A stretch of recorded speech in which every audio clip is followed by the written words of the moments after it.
Hello friend, तो आज हम आंगिक प्रश्नोत्तर देखते हैं। ये फॉर्मूला S = VT होता है।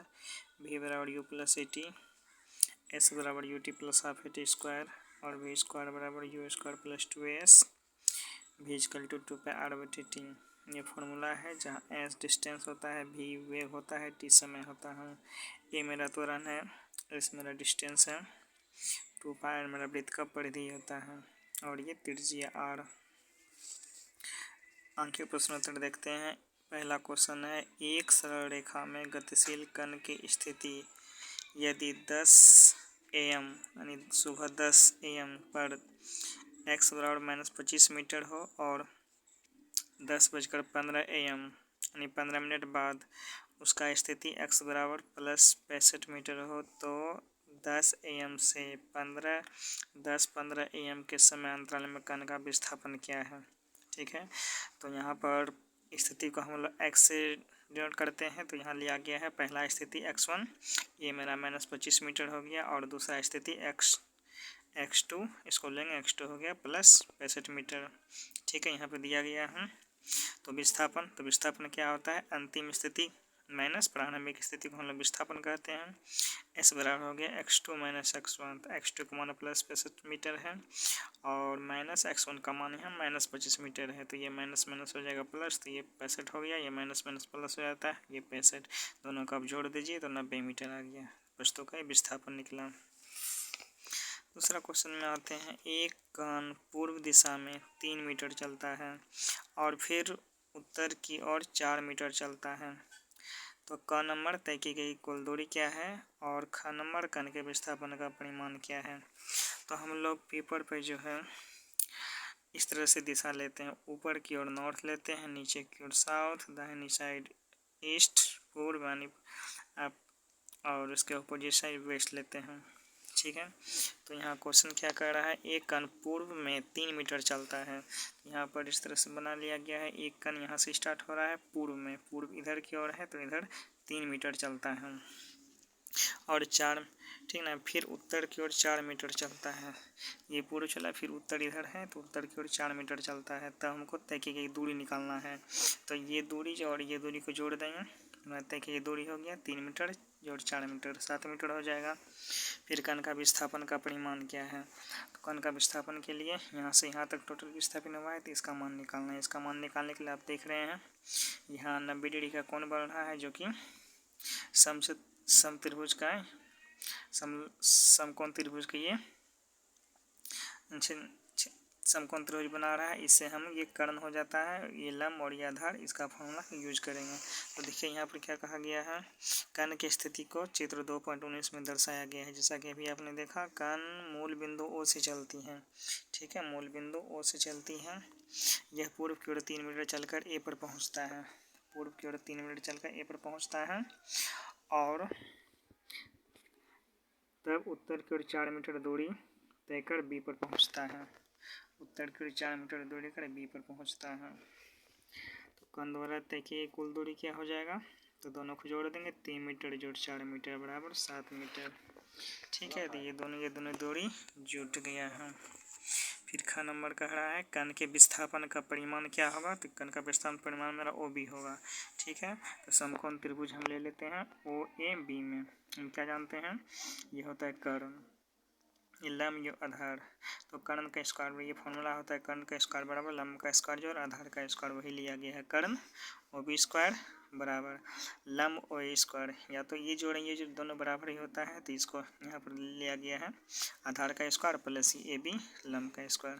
तो यहाँ पर निकाल दिया, इसका मान 3 मीटर है और इसका मान 4 मीटर है। चूँकि स्क्वायर है तो स्क्वायर दे दिया गया है, तो 3 का स्क्वायर 9 होता है और 4 का स्क्वायर 16 होता है, तो इसको जोड़ दिया, 25 मीटर स्क्वायर निकला। अब यहाँ पर देख रहे हैं स्क्वायर यहाँ भी है, तो इस तरह से OB का मान क्या हो जाएगा, 5 मीटर। एक्चुअली में ये हुआ क्या, इस तरह से निकला, ये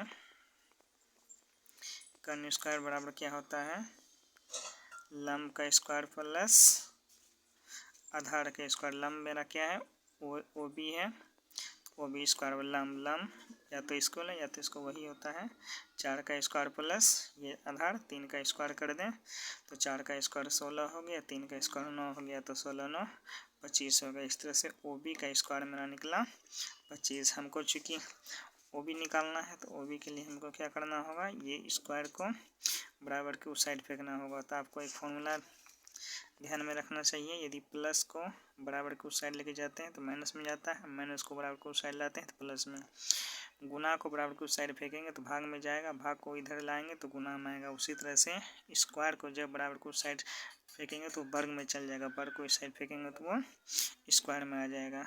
ठीक है, तो वही यहाँ पर हमको क्या देखना है, स्क्वायर को उस साइड फेंकना है। 25 है तो 25 लिख लेते हैं, स्क्वायर को उस साइड फेंकेंगे तो वर्ग में चल जाएगा। तो OB का मान कितना निकला, ये 25 का वर्गमूल कितना होता है 5, वही यहाँ पर लिखा गया 5 मीटर।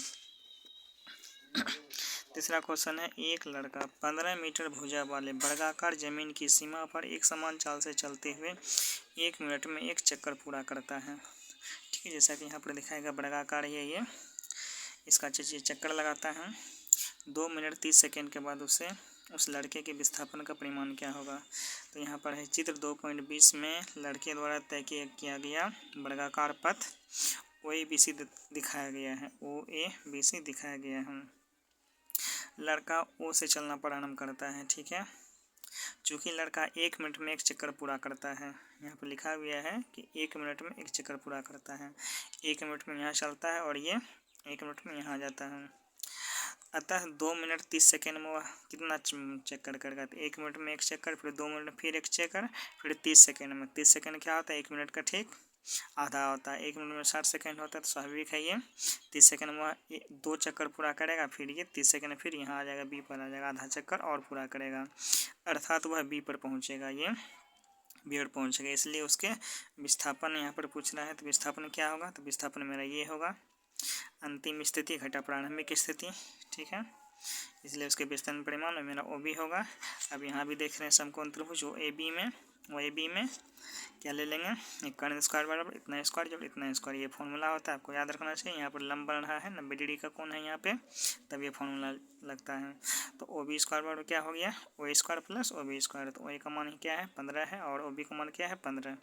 ठीक है, चूँकि ये 15 क्या है, तो 15 मीटर भुजा वाले वर्गाकार ये ज़मीन है।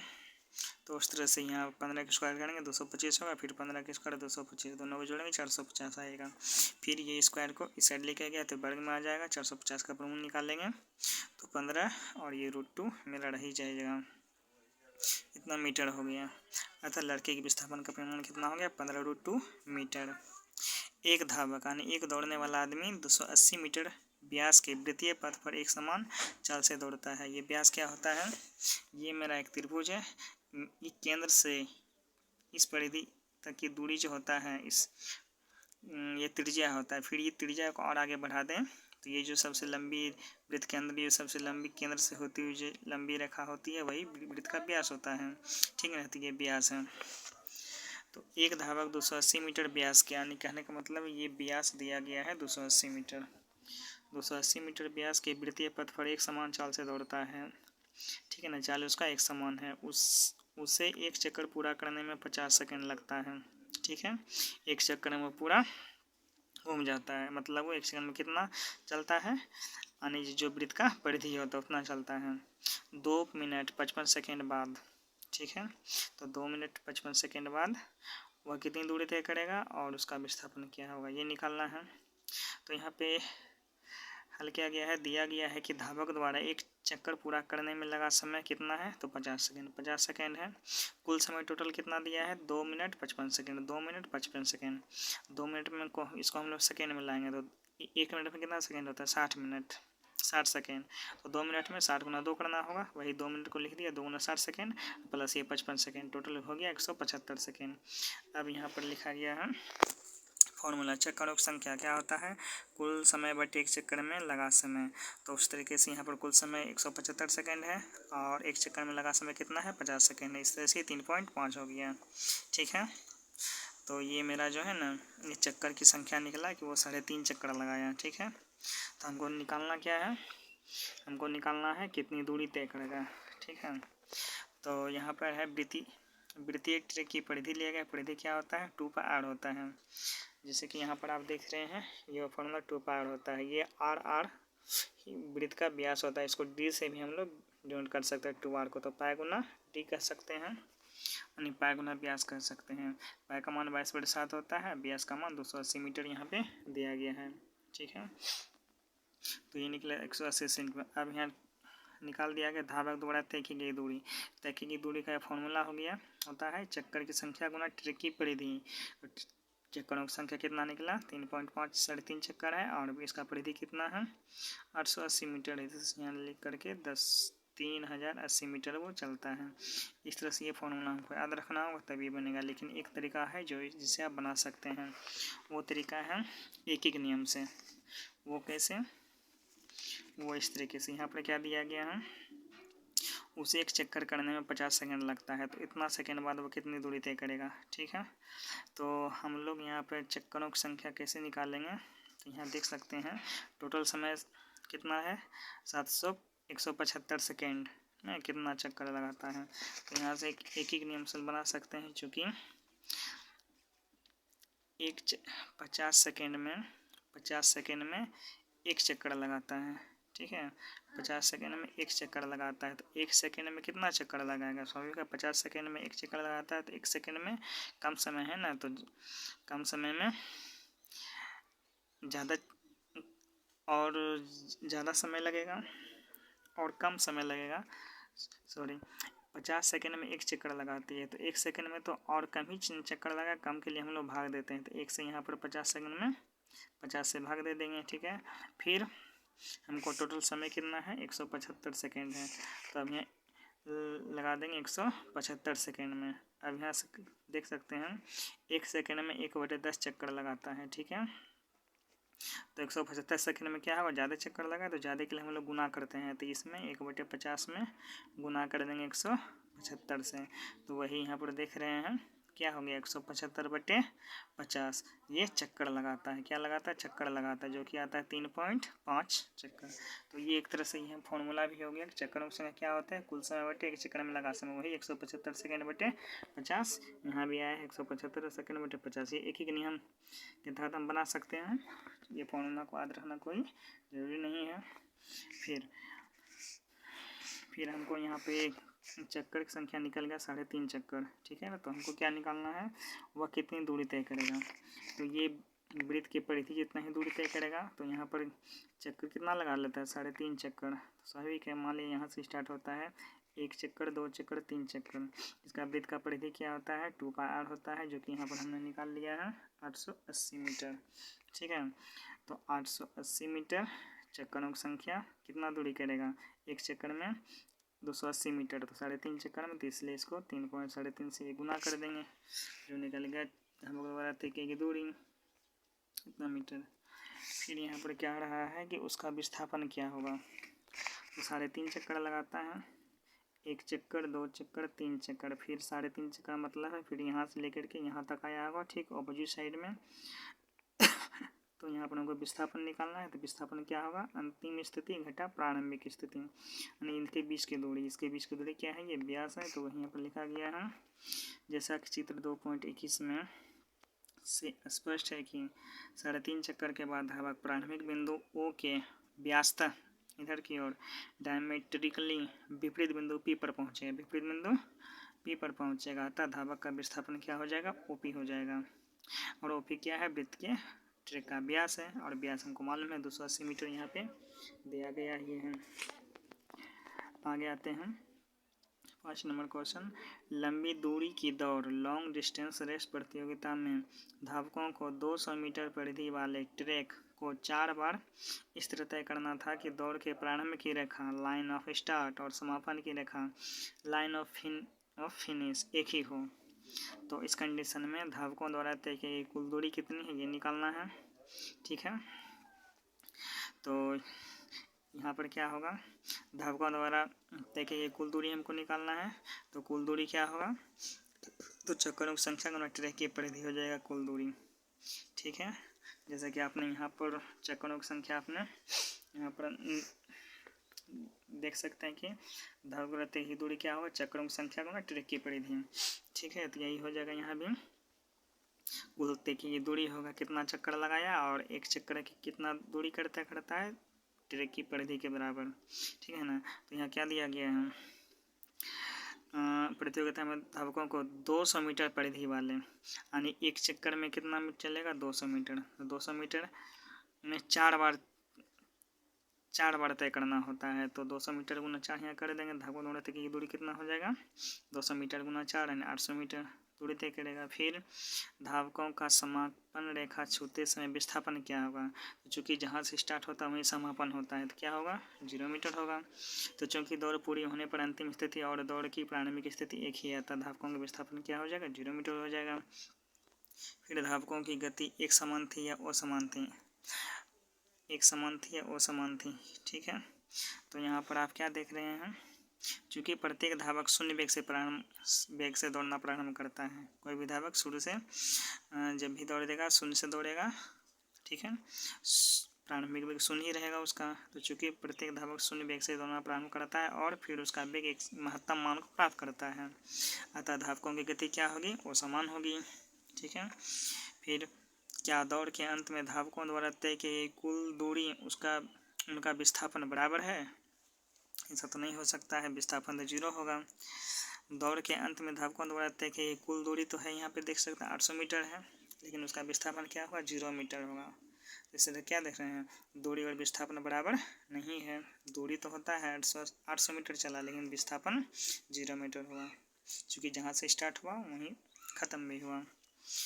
यहाँ पे दिया गया है 6 नंबर, 2 बसों ए और बी की स्थिति निर्देश बिंदु के सापेक्ष, किसी निर्देश बिंदु के सापेक्ष स्थितियाँ निम्नांकित तालिका में दी गई हैं। बताएं कि बसों की गतियाँ एक समान है या असमान है। तो यहाँ पर समय है 9:30 AM में, 9:30 AM मतलब सुबह 9:30 बजे बस ए की स्थिति 10 किलोमीटर पर थी, बस बी की स्थिति 12 किलोमीटर पर थी।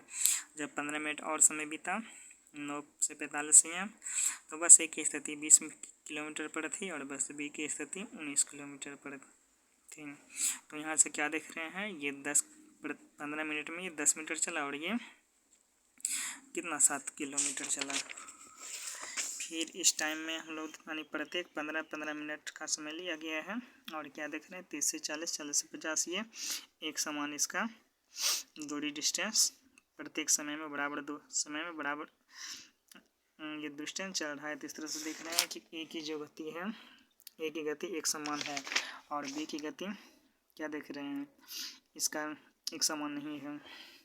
तालिका से स्पष्ट है कि 9:30 से 11 तक में बस ए प्रत्येक 15 मिनट में 10 किलोमीटर दूरी तय कर रही है। देख रहे हैं प्रत्येक 15 मिनट में 10-10-10 का अंतर है, अतः बस ए की गति एक समान प्रतीत होती है, ठीक है, एक समान प्रतीत होती है।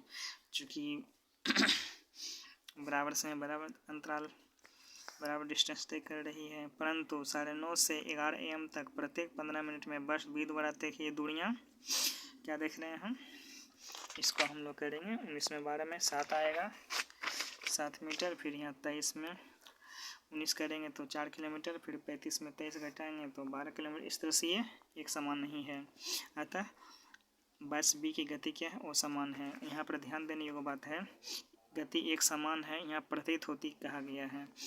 क्यों कहा गया है उसी के बारे में यहाँ पर बताया गया है। ध्यान दें कि 9:30 से 11 AM तक बस ए की गति एक समान प्रतीत होती है, ऐसा कहा गया है। ऐसा इसलिए है कि 9:30 से 9:45 AM के 15 मिनट के समांतराल में बस की गति कभी बढ़ी और कभी घटी होगी या पूर्ण तरह से एक समान रही होगी।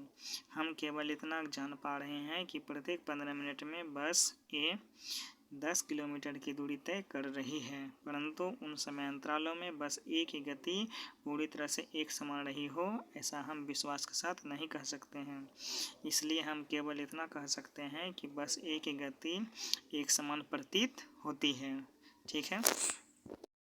नंबर को सुनाते हैं, एक कार 25 किलोमीटर की दूरी 30 मिनट में तय करती है और अगले 25 किलोमीटर की दूरी तय करने में उसे 45 मिनट का समय लगता है। पूरी यात्रा के लिए कार की उसे चाल की गणना करें। यहाँ क्या दिया गया है, यहाँ पर दिया गया है कुल समय कितना है, 30 मिनट और 45 मिनट। कुल समय 30 मिनट और 45 मिनट, टोटल 75 मिनट है। 75 मिनट को घंटा में बदल दिया गया है। तो मिनट को घंटा में बदलने के लिए हम लोग 60 से भाग देते हैं। वो क्यों दे देते हैं? क्योंकि 1 मिनट में 60 सेकेंड होता है। ठीक है, 1 मिनट में 60 सेकेंड होता है। तो 1 मिनट को घंटा बदलना है, तो इसके लिए भी एक एक फार्मूला, एक एक नियम कर सकते हैं। मिनट को हमको 75 मिनट को घंटा बदलना है, तो फार्मूला एक एक नियम का फार्मूला लगाएंगे। चूँकि आप क्या जानते हैं, 1 मिनट में 60 मिनट में 1 घंटा होता है, 1 आवर होता है। ठीक ना, 60 मिनट में 1 आवर होता है। तो 1 मिनट में कितना आवर होगा? तो 60 मिनट में 1 आवर होता है, तो 1 मिनट में और भी कम आवर होगा। तो इस कम के लिए हम लोग भाग देते हैं 60 से, यहाँ पर ये भाग हो जाएगा। फिर उसी तरह से 1 मिनट में कितना आवर होता है? तो कितना मिनट में? 75 मिनट में।